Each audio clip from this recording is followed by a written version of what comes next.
K P. Mohanan എം.എൽ.എയുടെ വീടിന് നേരെ ബോംബേറുണ്ടായി. കണ്ണൂർ പാനൂരിനടുത്തുള്ള പുത്തൂരിലെ വീടിന് നേരെ പുലർച്ചെ 1 മണിയോടെയാണ് ബോംബേറുണ്ടായത്. ആർക്കും പരിക്കില്ല. ആക്രമണത്തിൽ പ്രതിഷേധിച്ച് UDF ഇന്ന് പെരിങ്ങളം മണ്ഡലത്തിൽ ഹർത്താൽ ആചരിക്കും. കൂടുതൽ വിവരങ്ങളുമായി ഞങ്ങളുടെ പ്രതിനിധി കെ. രതീഷ് ലൈനുണ്ട്. രതീഷ്, എന്തൊക്കെയാണ് ഏറ്റവും ഒടുവിൽ കിട്ടുന്ന റിപ്പോർട്ടുകൾ? സതീഷ്, ഇപ്പോൾ സ്ഥലത്ത് സംഘർഷാവസ്ഥയ്ക്ക് അയവ് വന്നിട്ടുണ്ട്.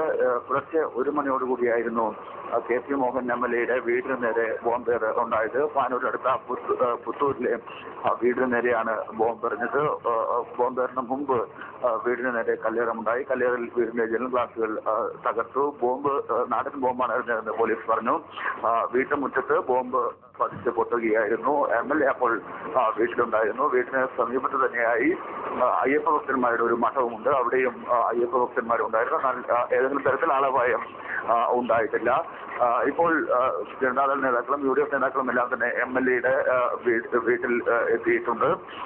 ഈ മേഖലയിൽ ഇന്ന് പെരിങ്ങളം മണ്ഡലത്തിൽ ഇന്ന് ഹർത്താലിന് UDF ആഹ്വാനം നൽകുകയും ചെയ്തു. മറ്റൊരു പ്രധാനപ്പെട്ട കാര്യം, ഇതേ സമയം തന്നെ സോഷ്യലിസ്റ്റ് ജനതാദളിന്റെ ഓഫീസുകൾക്ക് നേരെയും സ്ഥലത്ത് അക്രമം നടന്നു എന്നതാണ്. പാനൂർ മേഖലയിൽ 5ഓളം ഓഫീസുകൾക്ക് നേരെയാണ് അക്രമം നടന്നത്. പോലീസ് കർണാടക ഈ മേഖലയിൽ റോഡ് എഴുതുന്നുണ്ട്. അക്രമികളെ ഉടൻ കണ്ടെത്തുമെന്നാണ് പോലീസ് അറിയിച്ചിരിക്കുന്നത്. രാഷ്ട്രീയ വൈരാഗ്യം തീർക്കാനുള്ള അക്രമമാണ് ഇത് നടന്നതെന്നാണ് കെ.പി. മോഹനൻ എം.എൽ.എ പ്രതികരിച്ചത്. 15ഓളം വരുന്ന സംഘമാണ് അക്രമം നടത്തിയത്.